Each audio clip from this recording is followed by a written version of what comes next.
My name is Dr. Theon Gordon, and I am the Pacifica Graduate Institute's Board of Directors Chair. And I'm very pleased to be here with each of you today. On behalf of the Board of Directors, the Board of Trustees, on behalf of Pacifica's CEO and founders, I'm happy to say welcome to Pacifica's campus. Welcome, welcome, welcome. I'm also very excited to be seated with Fanny Brewster. And Dr. Brewster has a new book that she'll be speaking about today. If you haven't seen it, you'll have an opportunity to see it in the bookstore and at a signing afterwards. But we're going to start today with just a brief conversation with Dr. Brewster, and then I will give a more formal introduction before she gets up and shares a little more with us.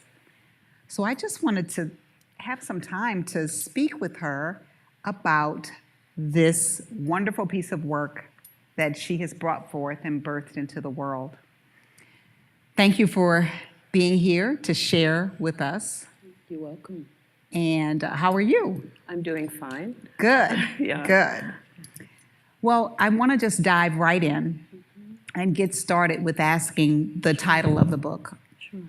Archetypal Grief, Slavery's Legacy of Intergenerational Child Loss. Yes. Where did the title come from, and why at this time was this topic so important to you? Yes.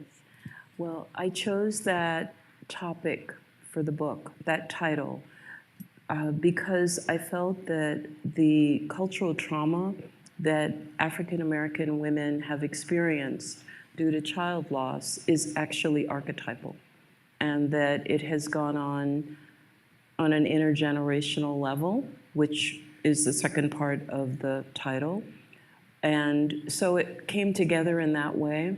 I was interested in using Jungian psychology as a lens for looking at this particular cultural trauma. And so archetypal and archetypes, they don't belong just to Jungians, but it's certainly a part of our conversation. So thus archetypal grief. Mm-hmm. Thank you for sharing that. Mm-hmm. That's an interesting way that you phrased it, that archetypal doesn't just belong to Jungian. Mm-hmm. Why choose, obviously because you're a Jungian analyst, but why choose this as the lens versus an indigenous people's archetype or African archetypes?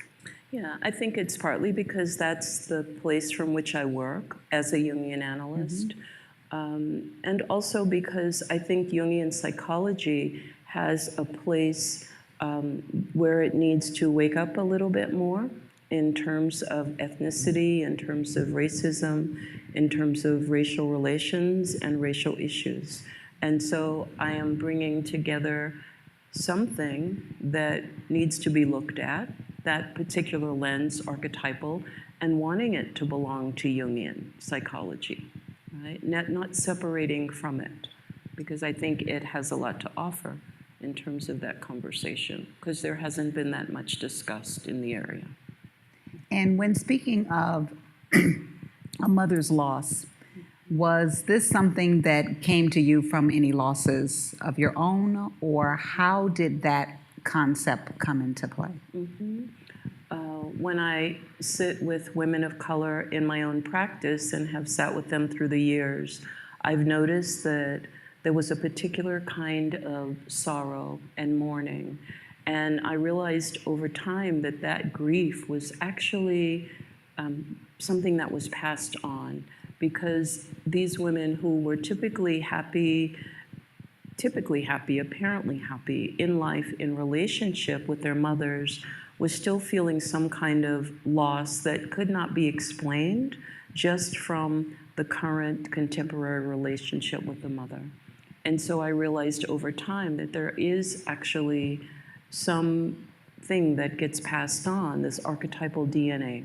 that has to do with mother-daughter, mother-daughter, mother-son, mother-daughter, those intergenerational relationships that have to do with carrying forward of sorrow and grief through all the years. And slavery lasted a really long time.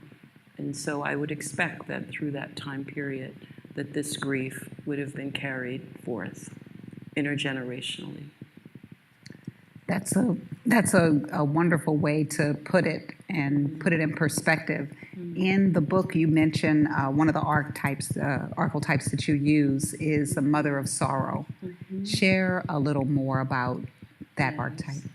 Yeah, I remember when I was in high school and the World's Fair was in New York. Right? I was in a Catholic girls' high school. So we all went to the World's Fair, and we all saw the Pieta, right? And it really struck me, the beauty of it, you know, the beauty of the sculpture. But there was also something from every tradition, really. There's something around and beliefs in the mother who has lost a child. And traditionally, you know, we think about the Virgin Mary, right? We think about the Mother of God and the loss of Jesus on the cross. It's a classic image of a mother of sorrow. And I think that through all of the research that I did in looking at most of the American literature, there are no references, or very few references, to a mother of sorrow of Africanist ancestry, Africanist sorrow. And so I mention her in the book from a Yoruba tradition, a mother, and just looking at motherhood from an Africanist perspective. So a mother of sorrow is available, I think, for us to see in all cultures, right? So in the book, I discuss from different cultures, Africanist as well as European, the mother of sorrow. Okay. And when you speak of mother of sorrow, it obviously addresses the child loss. When you speak of mothers losing children, is it literal, or are you speaking more figuratively as well as literal? And if both, can you share a little more about that? Yeah, I think that it's in both ways. I think there is the history of the loss of Africanist children that started from them first being stolen in Africa and brought over to this country. A lot of the Africanist individuals that came here were young. And so then it started then, and then it moved into the plantation system. And then it moved from there intergenerationally to children being stolen through death.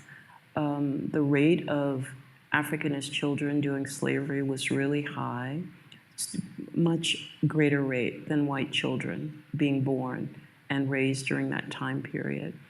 And then we move into the beginning of the 1900s, and Africanist children were still being lost. And even up until today, you know, I'm thinking about children of color, you know, the children, 400 children who are still lost and may be lost forever to their parents who are separated from them. So it's not really something that has been discontinued. There's the loss, the contemporary loss of young men, African men, African-American men. In Dallas, someone got shot in his own apartment the other day. He was shot by a white woman police officer who went, she said, into the wrong apartment by mistake. And somehow he wound up dead. That is ironically sad to me. So it's a loss that continues. And I know the African American community sees it and feels it and wonders about it. And so this book really tries to address that movement from before slavery, the Middle Passage, and then coming forward until today in the contemporary society that we live in. and looking at the loss of African American children, because it's still going on in children of color. And it sounds as a collective loss, a loss for all mothers Yeah.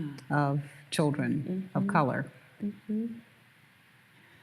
In thinking of this loss, it reminds me of another phrase that you use in the book, this haunting that seems to continue haunting us. And one of the reasons why you were compelled to begin writing this now, because this haunting continues from slavery. A lot of people would say, it happened, it's over, get over it, move on. What do you say to that in how you would address that in the book? Yeah, I think that's a part of going back to the title, and thinking about it as archetypal. When we think about archetypes, like, we don't say, oh, archetypes, that's come to an end.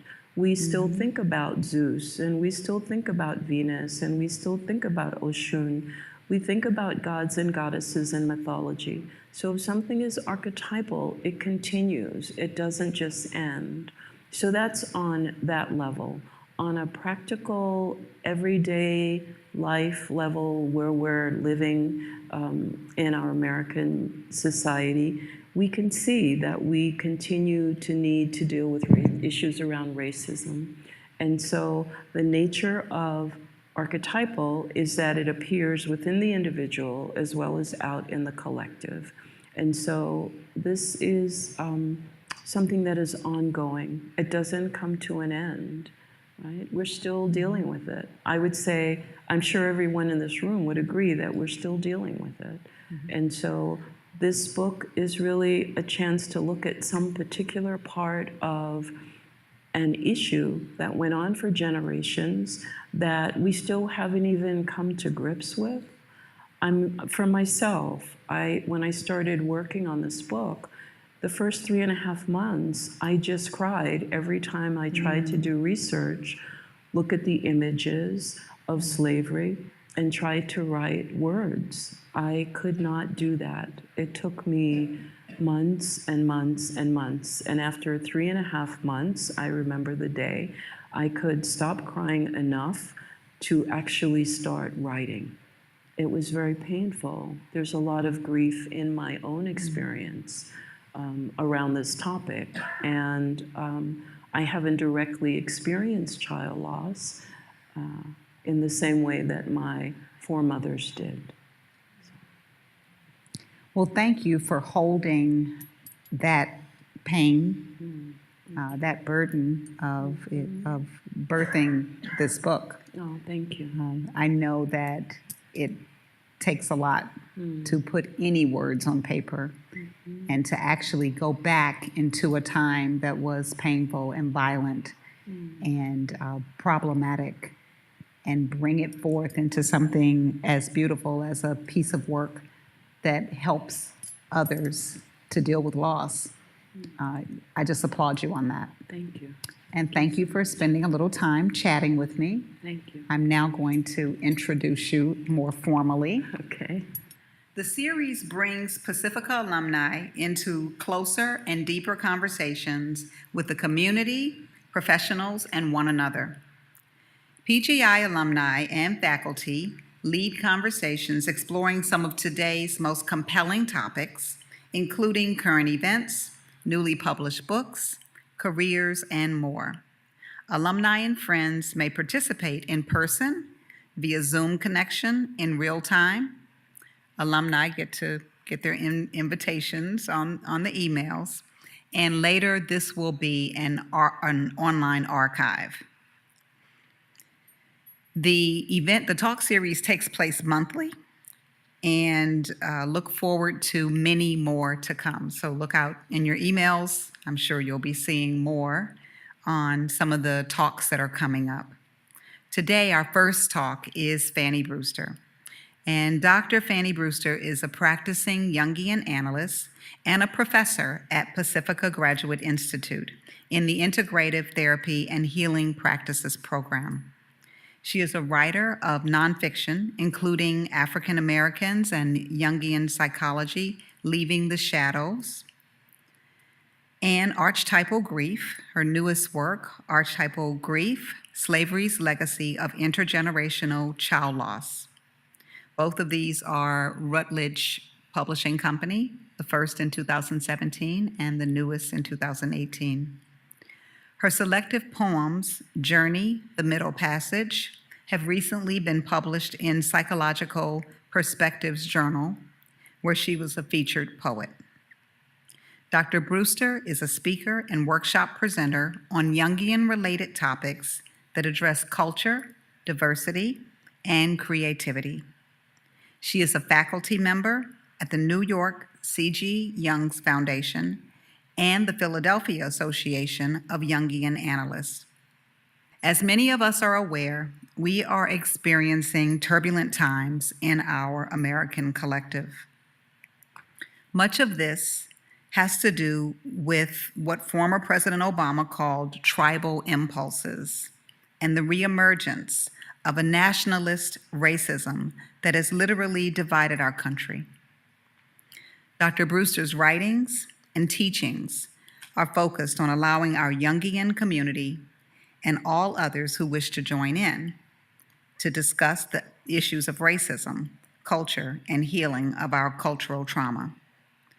Pacifica, in particular, offers a unique place to share with one another, as it's some place where you can take the long view, the archetypal view.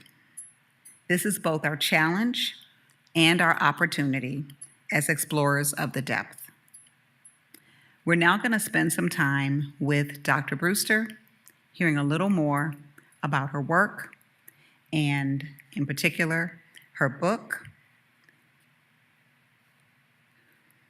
And I now bring you Dr. Fanny Brewster.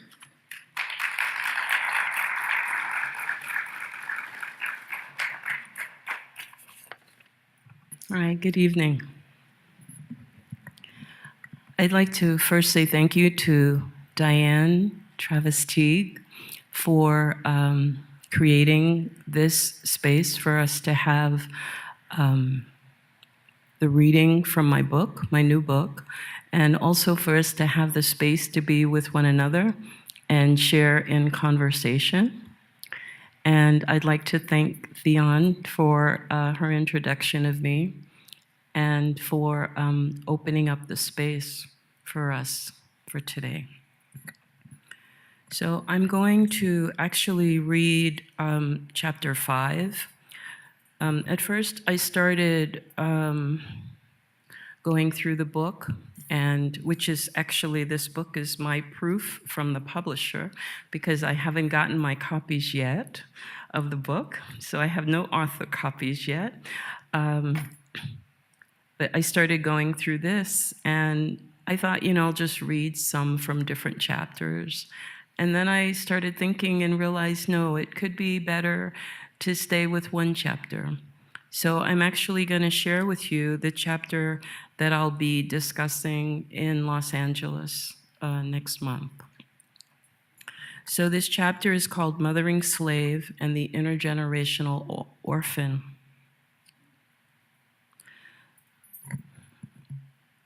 The term mothering slave was created to define those African diaspora women who had been captured and put into slavery and used as reproduction females for the economic success and survival of the plantation system. The term designates those women because their purpose was for the birthing of Africanist children. The term first came to my attention from a conference held in 2016 entitled Mothering Slaves, Maternity, Childlessness, and the Care of Children During and After Slavery. It was sponsored by the British Royal Historical Society. The conference was the first of its kind and sought to address the under-researched topic of enslaved women and their children. Through the act of procreation, women still fulfill a most important action for the survival of our human race. The intersection of race and sex produced a unique experience for the Africanist woman when she became the linchpin for fueling economic success for centuries for whites in a racially exploitive system without benefiting from the system's success. She became the mother who could produce great success through the physical and psychological pain of being female and yet reap none of the rewards. She was unable to reap any of the monetary rewards of having been used as a breeder, nor the psychological joy of having been a mother in the true sense of the word, because her biological children were not her own. They were the property of others. The cultural trauma of being at the center of slavery as a mothering slave was impactful from its onset. In the world of the slave mother, there was little room for compassion because there was no room for weakness. A Northerner, this was especially true when the mother herself had been compromised. A Northerner who settled in Mississippi spoke with mothers who were concubines there, saying they had too much pride and self-respect to rear their daughters for such a purpose. If driven to desperation, she destroyed herself to prevent it or killed them. Little has been written about this cultural trauma to the women who endured sexual assault and child production as breeders. We have only now begun to have conversations about cultural trauma to the broad collective of Africanist people, men, women, and children who survived the Middle Passage and the plantations of slavery. It is taking time to open our eyes and have a willingness to see into some experience of American slavery. The women who lived on plantations and birthed our ancestors were indeed strong, resourceful, and powerfully capable at ensuring a maternal line of survival. These are the women who produced children who helped us to gain freedom from slavery, enter the Industrial Revolution of the early 20th century, and led us to the civil rights and Black Power movements that gave us judicial power. It was their focus on having their descendants understand the power of education that has brought African American middle and upper class status out of the painful poverty of slavery. The continued invisibility of historical narratives about mothering slaves and the narrating of their stories speaks to the overall pattern of carelessness with which Africanist women were treated from the beginning of slavery when they were first brought to the Americas by the Portuguese. It appears that there was never a time when the women of Africa were collectively treated without physical or mental abuse since their arrival in America. This includes the decades that followed the Civil War. The racist element that caused their initial landing at American slave ports has actually barely changed over the centuries. Yes, slavery has ended in its cruelest form, but the unconscious undercurrent that accepted slavery, I believe, continues to live on in the American psyche cultural complexes. Yes, the number of Africanist women who were raped as a hate crime with the overt support of the American judicial system has decreased since slavery. However, when I speak about the discrimination that African American women continue to experience in terms of their overall presence in America, I am not speaking about their improved economic status.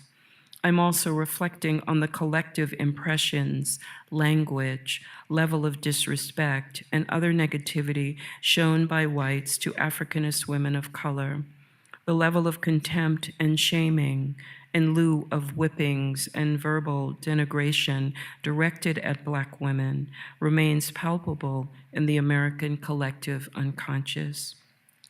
Melissa V. Harris Perry takes up this idea in a book entitled Sister, Citizen, Shame, Stereotypes, and Black Women in America.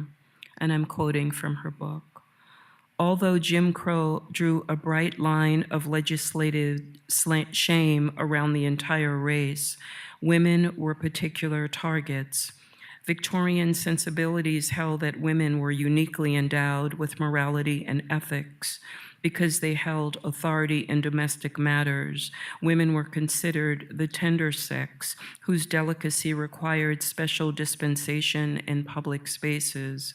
The special treatment of fragile women as a signal of civility, and those who treated women rudely or roughly in public were labeled barbarians. But this courtesy was extended only to white women. Black women, regardless of class, education, or status, were potential targets of public abuse, ridicule, and mistreatment in the Jim Crow South.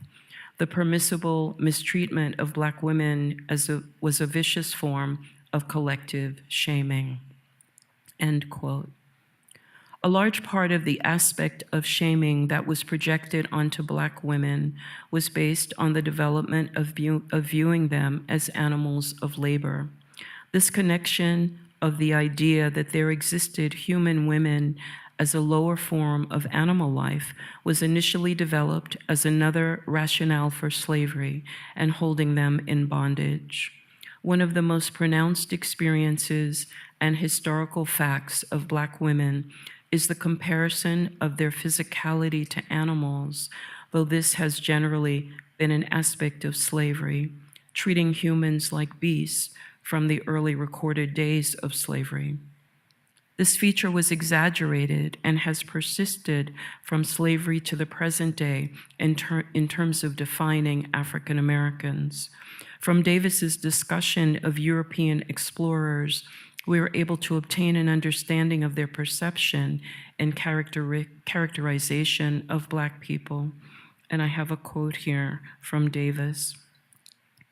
As Europeans continued to discover more primitive peoples on the planet, countless observers echoed the 16th century English voyagers who described sub-Saharan Africans as beastly savage people, wild men, and brutish Black people. An early French explorer wrote that Australian Aborigines, who unlike the West Africans were still hunter-gatherers, were the most miserable people in the world and the human beings who approach closest to brute beasts. With respect to the links between bestiality and slavery, from the earliest Sumerian tablets and other records dealing from the mid-3rd millennium, captive slaves have been equated with domesticated animals in pricing, status, and the way they have been described.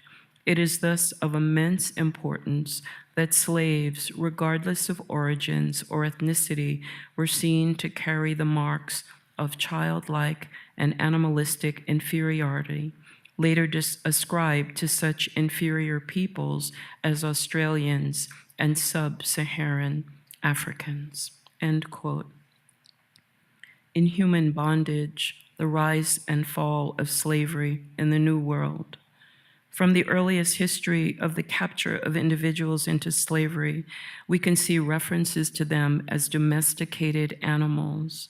It is important to note that any females who were enslaved were not intentionally used as breeders for bringing more children into the slavery system. This was a feature of the African Holocaust. It was understood that the line of enslaved individuals followed the maternal lineage. Being born into slavery meant slavery for the child, even when the father was white.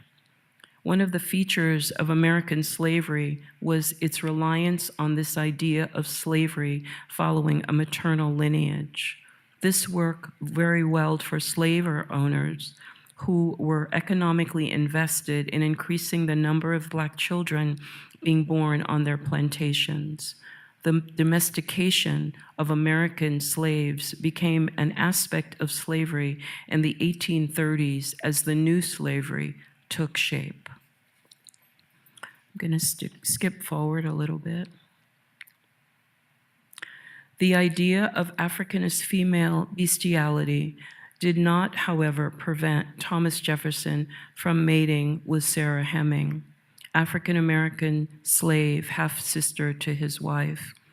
The hypocrisy of the American white collective was brilliantly on display during and after slavery. The constructed view of Africanist women was developed by whites in service of creating two major stereotype versions of Black women, the Jezebel and the Mammy. We are familiar with both of these mythological figures as they have appeared in American language and images for over a century. The white American collective psyche had to create a psychological fixture, an identifying container for the Black woman. History suggests that they knew little to nothing of the actual cultural attributes or African societies from which Black women came. And as previously noted, the small amount they knew was distorted and largely misunderstood.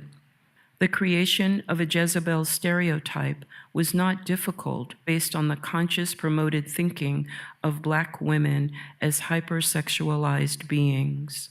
The rape of Black women gained a social rationale and acceptance because of Black women's own sexual behaviors. Men were at a disadvantage when interacting with Black women in terms of controlling their sexual urges. This idea worked to weave a story of racist intrigue and seduction that permitted Black women to become the whorish opposite of virtuous white women, Jezebels. They could then be limitlessly preyed upon as sexual objects. The other image of Black women that has dominated American collective consciousness for over a century is that of the Mammy. As African Americans gained greater psychological freedom to truly access their own capabilities following Reconstruction, and as a result of the Black Power movement of the 1960s, an important realization, once again, was the significance of how selected racist symbols had grown in usage in America. Like the Jezebel stereotype, the Mammy one was built on a tiny detail relating to Black women and was then expanded to suggest a role that was severely distorted. In the Jezebel stereotype, Black women had been created as experienced as extremely oversexed individuals.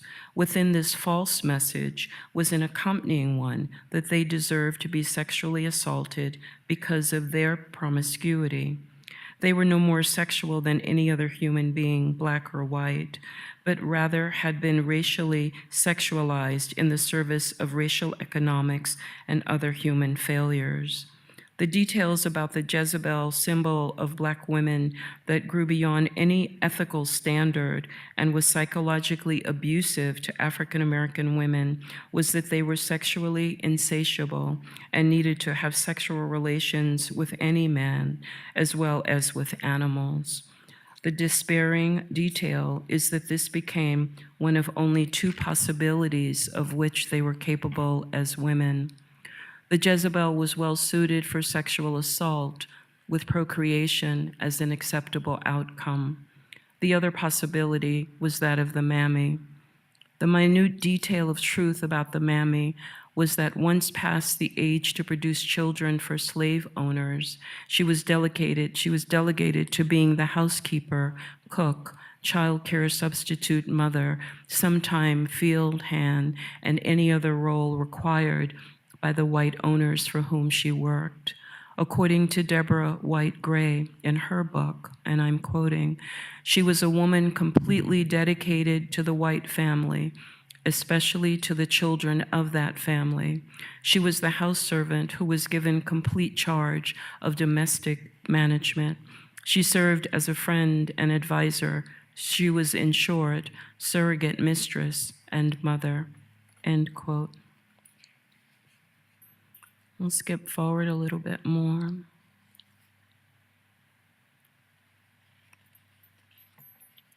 When I speak of the focus on the physicality of African American women from the beginning of slavery until the present day, I think that we can still see this fixation, even if collectively we wish to be in denial. It became possible during the presidency of Barack Obama and First Lady Michelle Obama to see in a very significant new and yet historical way the treatment of African American women. The possibility of the circumstance was exceptional due to President and Mrs. Obama being the first African Americans to occupy such a position in American history. They would have to endure a great deal based on their ethnicity. The First Lady would have to carry all of the historical projections of any highly visible Black woman and much more. When referring to an article written by Maureen Dowd in the New York Times entitled, "Should Michelle Cover Up?" Melissa V. Harris Perry brings us to that remembrance of the American collective thinking, conscious and unconscious, of Africanist women. And I have a quote from Perry. The piece was written in response to Michelle's having worn a sleeveless purple dress to President Obama's first address to a joint session of Congress. Dowd's article rehearses some familiar American anxieties about Black women bodies. She expresses a sort of terror that Michelle is a symbol of overt sexuality that should be covered and shrouded so as not to distract men of power. Dowd echoes the white women of antebellum plantations who fretted about maintaining the virtue of their husbands and sons in the presence of scantily clad enslaved women who were thought to be sexually insatiable. This book was written in 2011. That's the end of the quote by Harris Perry. As First Lady Michelle Obama provided new images, languages, and possibilities to the American racial psyche. I believe that her presence in the White House with her own two daughters will forever change the potentiality of unconscious events in terms of ethnicity and cultural consciousness. I have included in this short section about the former First Lady because I believe the election of her husband, Barack Obama, and their family to the White House showed a shift in the collective unconscious of the archetype. I believe that their lives as President and First Lady reflect a change in consciousness that we are currently seeing with the societal pendulum swing to Donald Trump. The events of Trump's presidency are so enormous at a collective egoic level that I imagine the return to a certain normalcy, driven from a collective unconscious, will be even greater than the results of the election of President Obama. So I'd like to stop there. So let's see what you'd like to do. Shall we talk for a little bit and then come back to reading more? Yeah? Because I think it's a lot to take in. So I'll leave that there. Hi, Dr. Brewster. Hi. Thank you for your so strong speech, and it's very powerful and emotional too. It's very sad, all of this stories that you are bringing. My question is about when you are talking about orishas, Oshun. Mm-hmm. It's very familiar to me. I'm coming from Brazil, and we have this tradition and practice there. My question is, do we have this here in the United States? Mm-hmm. Yes. The celebration, the ceremony, the tradition, and like a faith, like a... Yes. Okay. Yes. Yes. I see it more in New York, in different Santeria communities there, than I do actually here in California. Though I did a community lecture at Antioch in the summer, and we had women drummers come, and there were a few of them from Oshun, and it was wonderful to see. So I think it's Worth seeing them again and joining with them. Though my own drum is in New York, and I haven't played it in a while. But yeah, so I have seen it more in New York, those communities. I think that this would bring more power for the archetype, the African tradition to be more prominent here to bring more support. Yes. Right? Psychological, psychic support. Yes. Yes. It's true. Thank you. Thank you. Hi, Dr. Brewster. Hi. When you were talking about the mourning of the mothers, I'm from New Mexico, and so we have a tradition of La Llorona. She's the weeping woman, and she cries because her children have been lost. And so what's the corollary in African tradition to that? Yes. I think that there is a connection in which is the way I talk about the intergenerational aspect of women, mother to daughter to mother to daughter, where you don't, like, I don't know my great-great-grandmother, right? I only know the energy of my mother, the maternal side of my family that's brought forward. And so I think that we have this archetypal DNA also that runs through us. And as I speak about it in the book, attachment theory and ideas around mirror neurons, right? Epigenetics, that has to do with how we learn and know our mothers and our grandmothers and how this keeps moving forward. So it's in terms of how we do the healing on more than one level. There's also this idea of how we understand something that I call the archetypal, right? Our archetypal DNA, with the grief, the sorrow, how it moves through that archetypal energy and possesses us, and how it does show up in the clinical setting. So I feel it's a continuation in both ways, that it could be biological, it could be archetypal in a way that you might say, well, what is archetypal anyhow, right? You talk about gods and goddesses. Maybe some people don't believe in that, but they know when they have an emotion that totally possesses them and they cannot explain it any other way, and then eventually they might find the word archetypal. So that's how I'm thinking about the grief and the sorrow, right? Running through in different ways on different levels. Thank you. You're welcome. And thank each of you for participating tonight. This has been an enlightening and totally enjoyable and engaging event. Your questions connected with Dr. Brewster's work have opened a portal, I believe, of discovery into a mother's loss.